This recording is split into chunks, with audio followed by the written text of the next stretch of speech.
All right.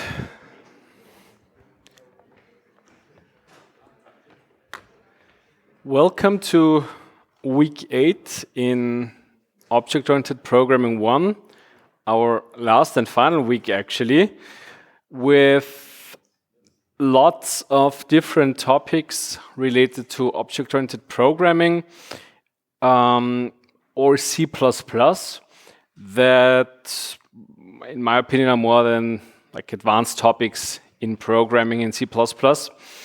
And I will give a short overview.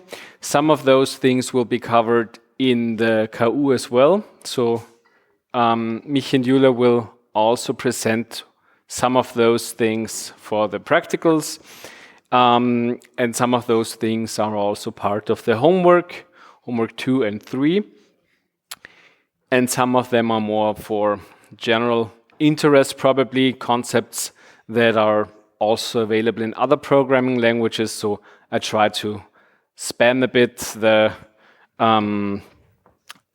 topics of C++.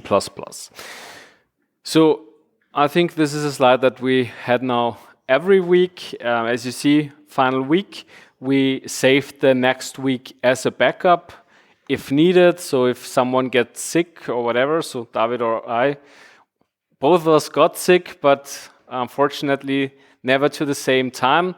We have the same thing today. So David isn't 100% fit today, so he is here for mental support. But I will do this lecture today on my own. I want to give a short recap about what happened last week. Last week, you talked basically mainly about smart pointers, a really cool concept actually, and also about casts. And we know casts already from our experience with C code, so from ESP. The advantage of C++ casts is quite obvious. C++ casts are checked by the compiler, so they will fail while they are compiling, compared to C casts, which might give us a hard time when they occur during runtime actually. I think this is basically the main difference. In C++, they are also easier to find in the code. That's actually also an important thing that was mentioned there. So if you know what you do, C casts will do the job. I think this is a good bottom line actually. And smart pointers were also introduced, which are basically wrappers around raw pointer, which we also know from C. I think smart pointers, especially in C++, they will give us a lot of freedom, and also they save us from a lot of pain that we go through in ESP. They are somehow like raw pointers, so we can act with them as they would be raw pointers. But finally, we don't have to care too much about memory management, which will give us a better time actually. And I think the 3 types of smart pointers were also explained in detail. So the unique pointer, shared pointer, and the weak pointer. And don't forget to include memory, where all of these pointers are actually located. So this is just a brief recap. And now I want to go into detail with a specific thing called template. This is one of those C++ features where, different advanced topics come into play and are combined. And templates are a part of C++ that you will also find often in C++ references, for example. You might have read it already. You might have used concepts regarding templates already, but now we will officially introduce templates. So I will start with a short problem, and based on this problem, I try to explain why template or function templates might be useful. So I think this is basic code that we already know, like from week 2 in ESP or week 3. We want to calculate the maximum of 2 integer numbers. So actually quite easy task. We compare A and B, and if one is larger than the other one, it's returned actually. So this is the idea of this function. Now we want to do this with floats as well. And one thing we can do in C++, which we cannot do in that, or which we cannot do in C, is to overload the function, or at least to a certain extent. And function overloading is something which is really handy. We can easily do that. What is necessary is just to change the signature of the function. So actually, by saying, I don't know, here, for example, float instead of int, we have an overloaded max function, and we can use this for max instead. Okay, now we have it for integers and floats. What would happen if we say, okay, we also want to do this for data type X, data type Y, data type Z, I don't know, 2 characters or 2 strings, whatever, yeah? Then it gets annoying because we have to overload and overload and overload and overload. And this is actually the idea of templates. A template function is actually a function that lets the compiler decide how to proceed, actually. So we know, or the compiler knows, that we gave 2 integers and we will return 1 integer. Same with floats, for example. The idea is, okay, if the compiler has this information already, let the compiler decide how to behave in that particular context. So this would be the template syntax.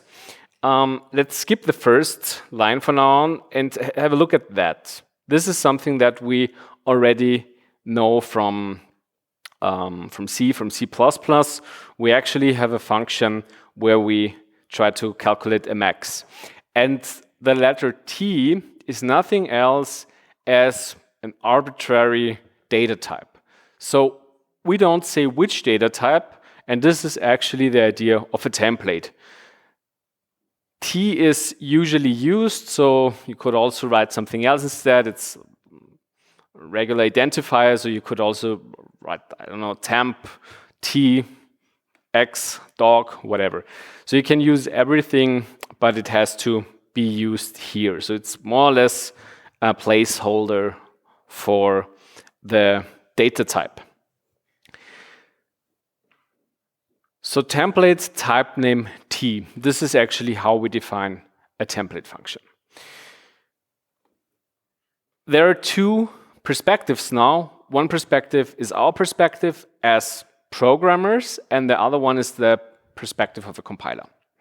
For example, if we have the code on the left side, we define, as in the previous slide, with one thing different. We have here a const.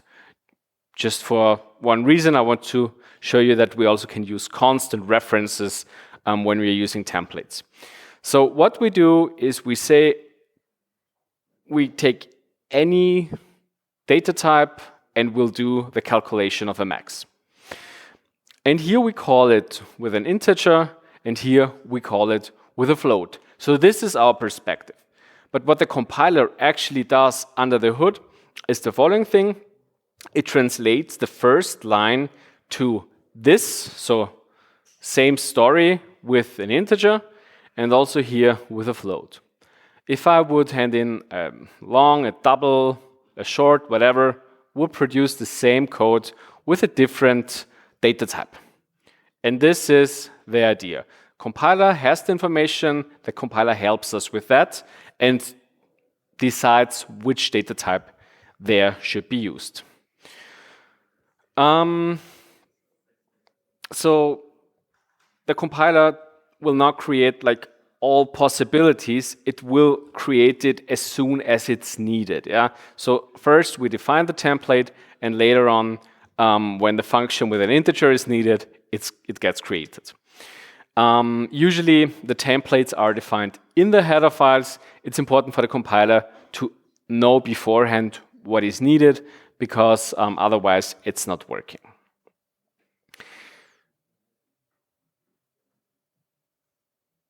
What we did is we had integers and floats and compared them. This is quite obvious. But what will happen if we want to compare something which is not of type integer or float, where we compare numbers.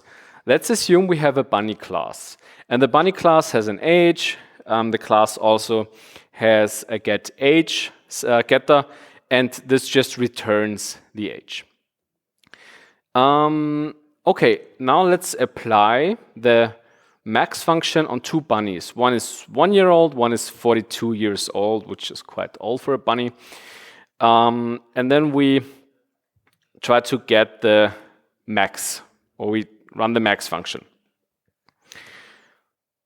What will happen actually is that the compiler says no match for operator. Operand types are const bunny and const bunny. So bunny is a class. Bunny is actually an object, and we haven't defined what member we want to compare or whatever.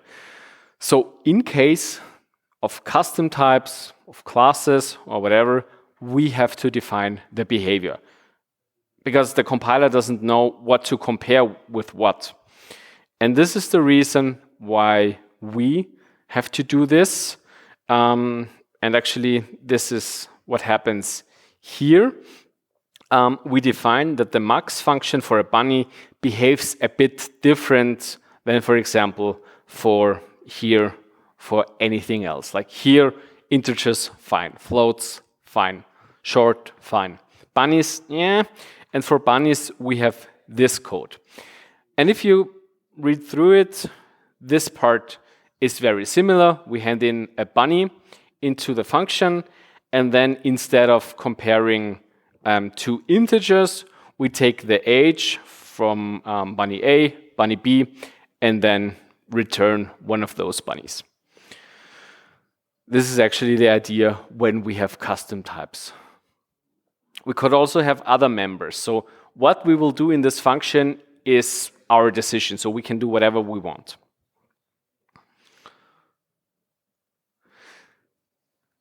That's the idea of template functions. We can also go a bit further and say, okay, we don't want to have this behavior just for functions.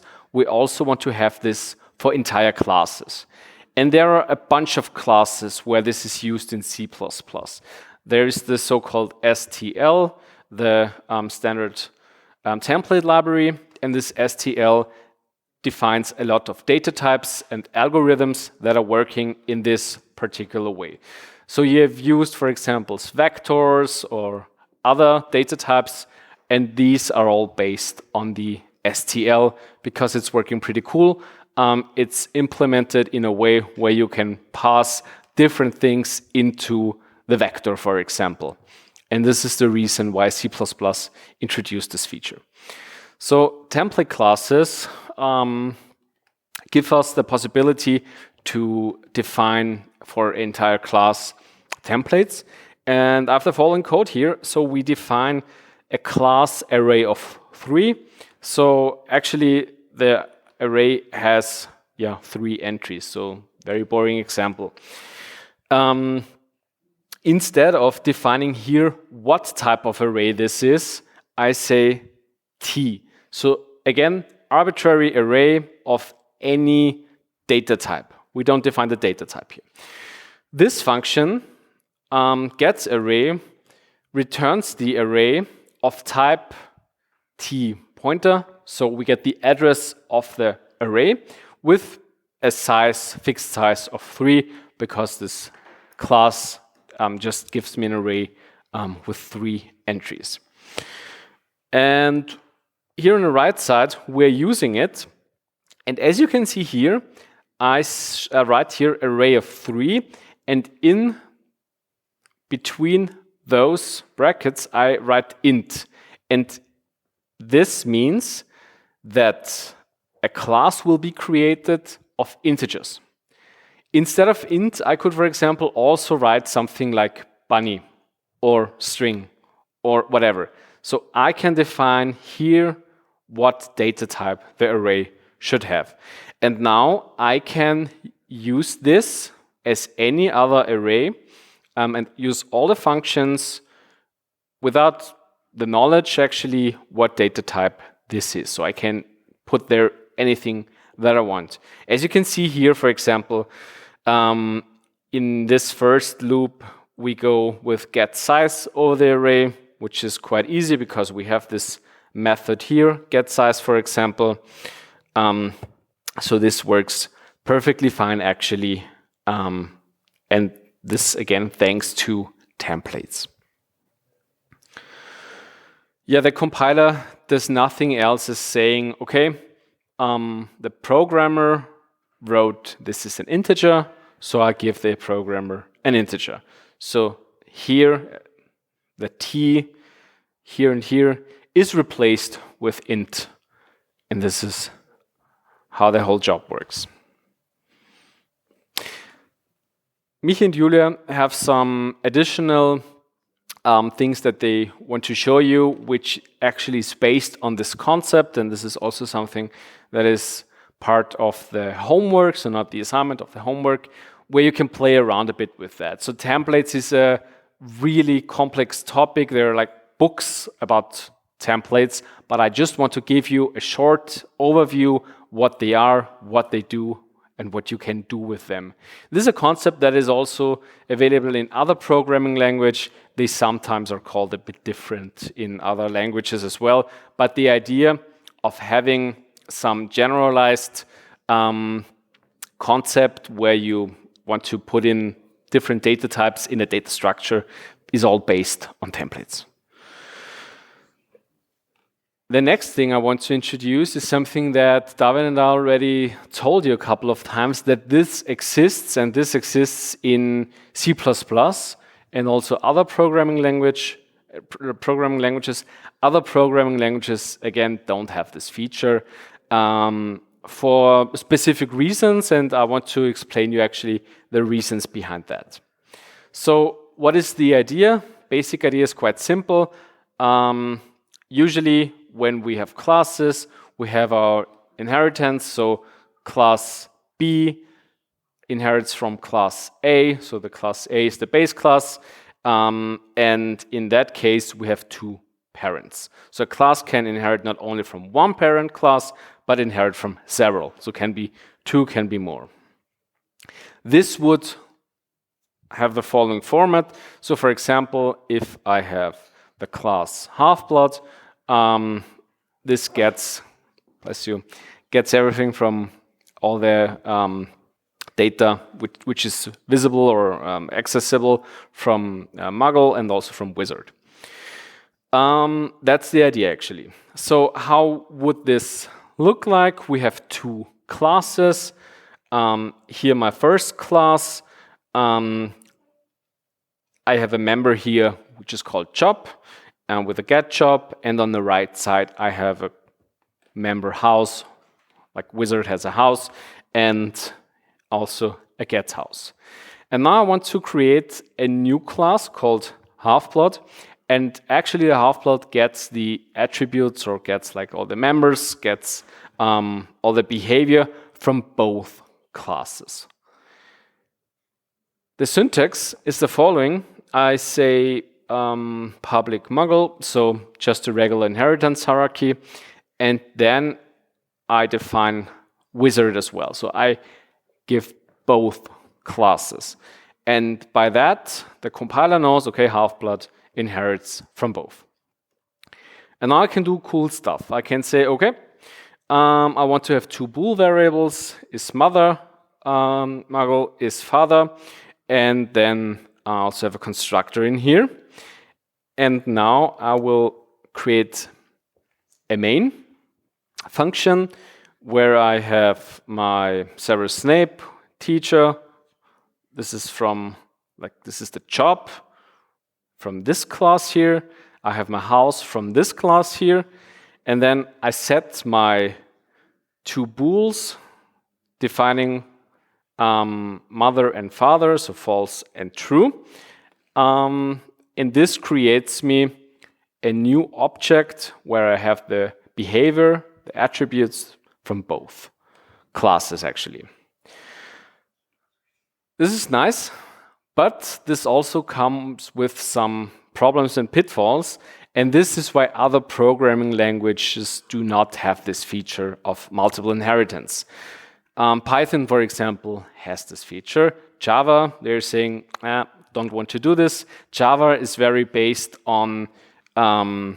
heavily based on C++, and there is a entire philosophy saying we don't need multiple inheritance actually, and they said, okay, if we ever develop another programming language, we don't need this actually, because no one needs that in real life. So there might be some use cases where this is cool, but usually you can find another way dealing with that. Yeah. Is Java part of the study in computer science or something? If there is a course where you learn Java, I would say there is a course where you apply Java. You will learn it on your own then. But I would say based on what you learn in this course, you will have an easy time to learn other programming languages, especially object-oriented programming language. I think OOP2 actually uses Java. You will get a short introduction, but not like here in OOP1 where we go week by week with new concepts, but you will definitely apply Java in other classes as well. Yeah, first problem that we have with multiple inheritance is the following situation. We have two classes, and both classes have a member with the same name, which is name. So Muggle has a name, Wizard has a name. That's okay. We have a half-blood, again with the same members. Is Mother Muggle, is Father Muggle. And then what we will do is we create a new half-blood. And what we're doing here is we call the getName method. Okay. What could be the problem here? I will show you this slide again. What could be a potential problem? Yeah. They have the same method, so the program doesn't know which one should be called. Right. So the problem here is that we would have two potential candidates to choose from. This is a problem actually. And the compiler also interprets this as a problem. So it could choose one of those. Other programming language, they do this actually. They say, oh, okay, I will take the first one, because why not? Others take the second one because, yeah, let's do that. So this is what a designer of a programming language can define. C++ took another way by saying, don't like that. Please be clear in what you need. If you want to have two methods with the same name, then rewrite it or be more specific. And this is actually the solution for that. I mean, you could have getName, I don't know, Wizard and getName Muggle, for example. Or what we also learned in previous lectures, you could scope that. So for example, by saying here, he who must not be named, Muggle, then you get the Muggle name, and by Wizard you get the Wizard name, actually. So this is the idea here. Scoping operator could do that job. Second problem, the diamond problem. And I think this is something that one of you already mentioned once when we were talking about multiple inheritance. We have another type of problem, and I will show you a picture which helps us a bit to understand why this is called the diamond problem. So for example, here we have a person, and the person inheritant, or the Muggle gets the behavior from person, same with the Wizard, and now we have the half-blood. And now it gets tricky, because the half-blood also has the behavior from Muggle, from Wizard, and from person. And this forms a diamond, and this is why it's called the diamond problem. Here, for example, we have all the four classes. We have the person, we have the muggle, which gets some behavior from person, the wizard again, and the person from person, and here the half-blood from muggle and from wizard. So we have this diamond-shaped hierarchy here. What will actually happen now is we are calling the person constructor, the muggle constructor, the person constructor, the wizard constructor, the half-blood constructor. So the person constructor is called twice. And this is not really helpful at all because I want to have one person and they don't share the same features actually, because when I want to have a half-blood, I don't want to have two person objects that are created. And for this particular reason, C++ says, okay, yeah, I have a solution for you,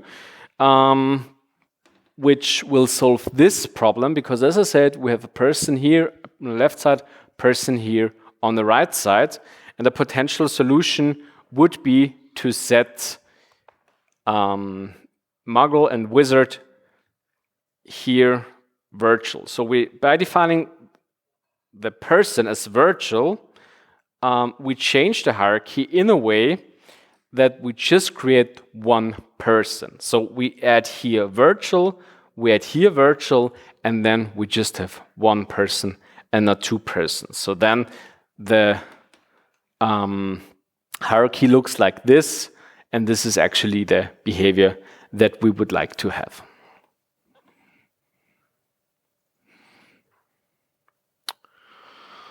Yeah, I think overall the topic around multiple inheritance is something that we might have seen already somewhere. For example, here. We know this diagram from earlier lectures. Can someone help me? Where could we find multiple inheritance here in this particular hierarchy? Any ideas? Yeah. Basic I stream and basic O stream. Oh no, sorry. Basic IO. Yeah, here for example. So if we have a closer look at that, we have here iOS base, input output stream base. Then here is just a regular inheritance. And then I have two sides. I have the I stream and the O stream with specific specifications, or they have their here everything related to input, and here everything related to output. And as you have seen correctly here, I have my basic I/O stream again,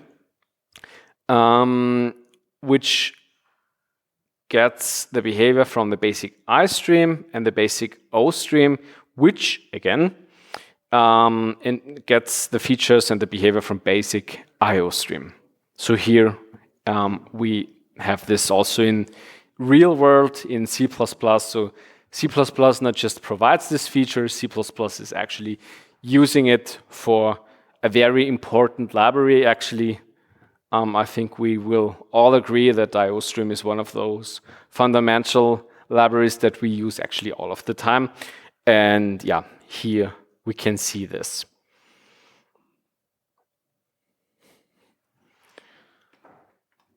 Okay, so this is the topic around multiple inheritance. So as I said, this is possible to do this in C++. Has someone ever who did already some programming in other programming languages or even in C++ used multiple inheritance in practice actually?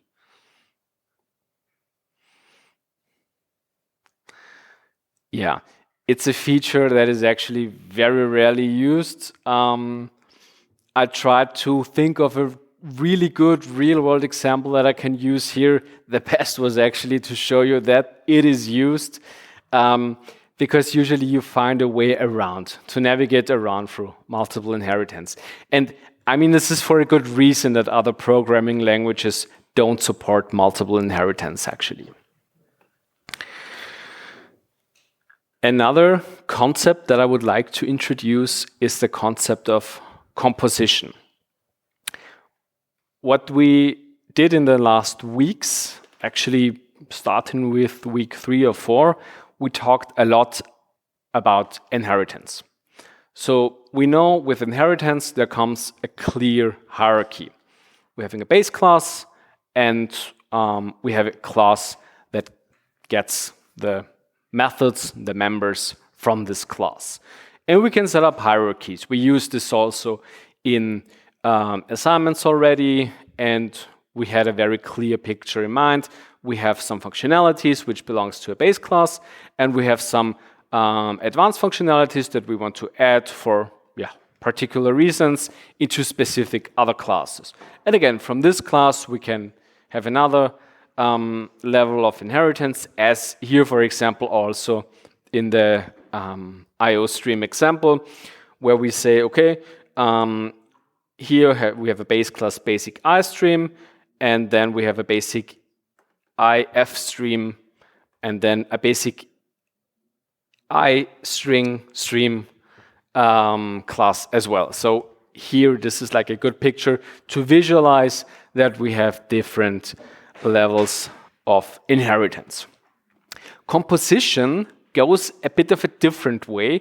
With composition, we try to build things together in a different way.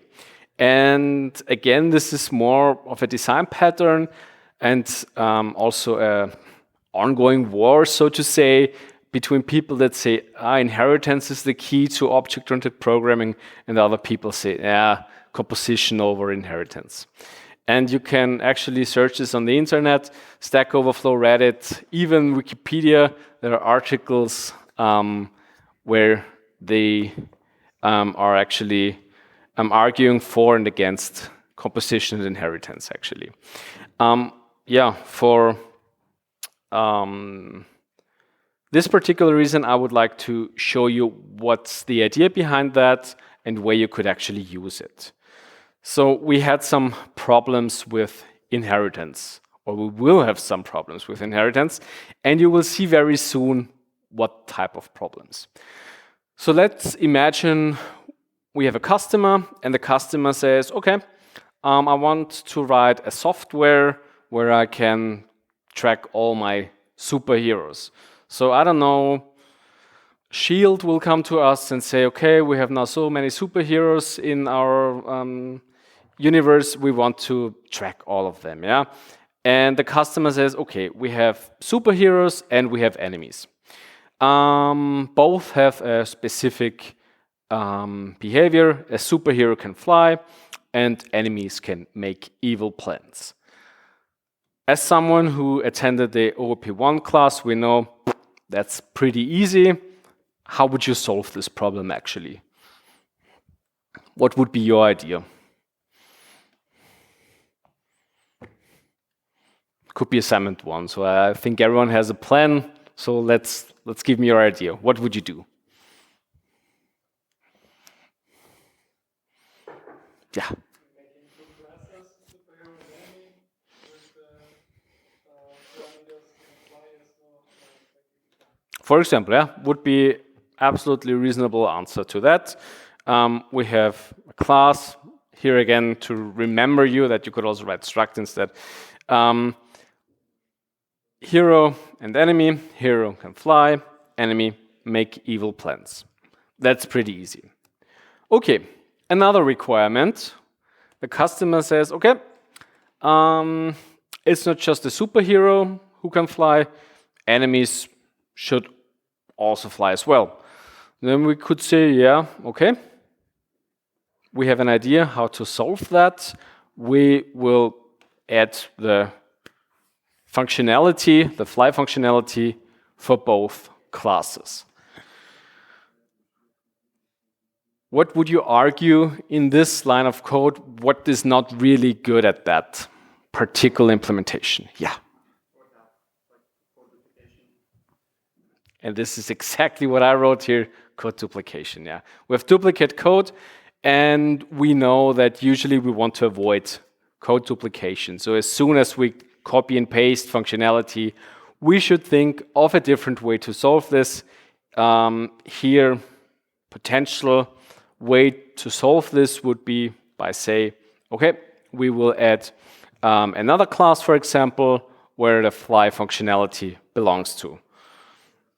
So what we could have is say, okay, we have a human has a blood group, and a human has the ability to fly.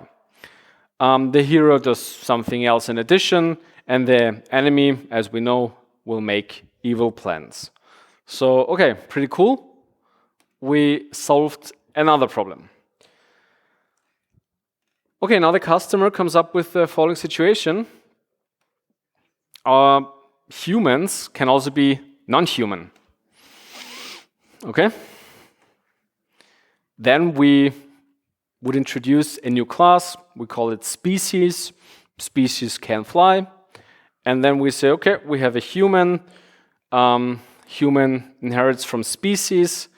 And then we have Cree, for example, as another type of species.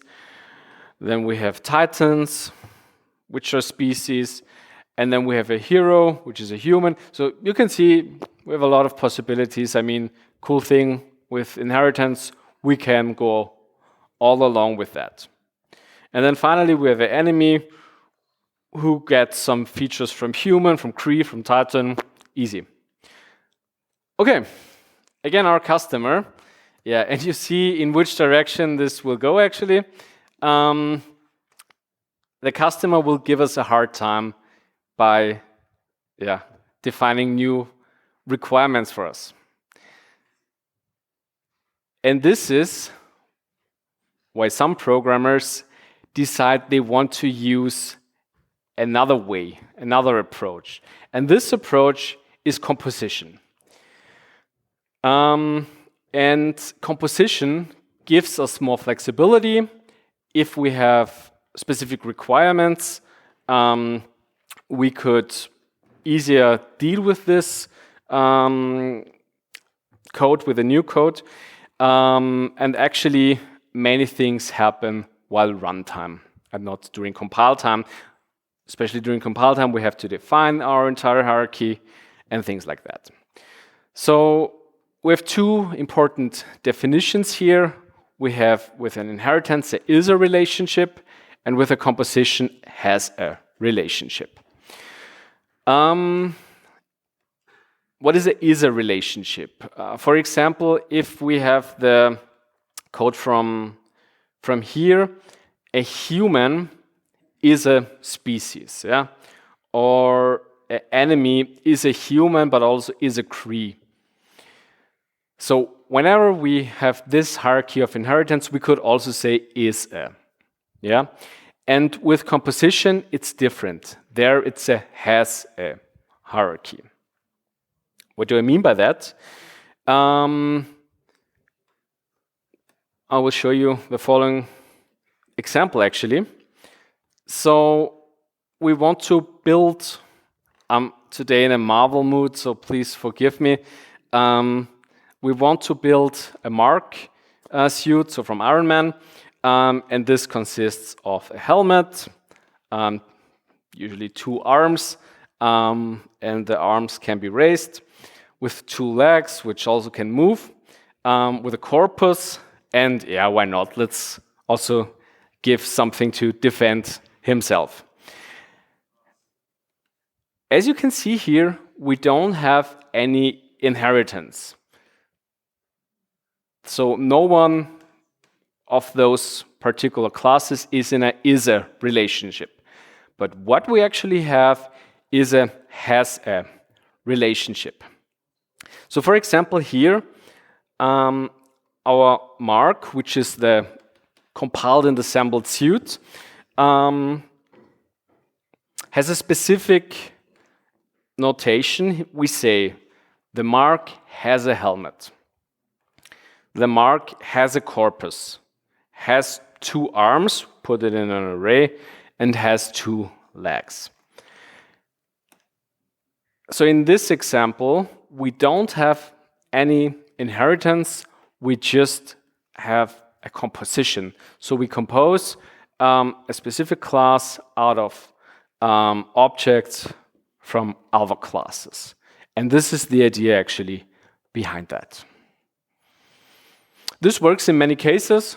As I said, gives us a lot more freedom, because when we want to add something here, it's probably easier as to rethink our entire hierarchy. I mean, this example with the non-human shows how crazy things can get. And if you want to add another layer of classes, then it could be or could get really confusing by adding another class, and this class has some impact on other classes. And this is the reason why some of the programmers enjoy using composition, since they don't have to think about the hierarchy actually. All right. I spoiled already the last slide, right? Yeah, actually, this is it. We are done way earlier because sometimes we took a bit too much time, and this is today the last lecture, and it's just about the forgotten topics of C++ that we want to cover today. Most of you had already a long day. So in the name of David and myself, I would like to thank you, especially this group here, which was probably actually every week here. Thank you so much. This makes it much more fun for us to stand here and to teach, to get some feedback. For us, it's the first time after a long time in the lecture hall. I can just speak for myself. I really enjoyed it. Thanks for all the feedback and for being here. Yeah, last lecture, so you will have a lot of things to do still in the practical part, but I hope at least you enjoyed the lecture part. All the best for the practical part, and I'm sure we will see each other in OOP1. Thank you so much for being here.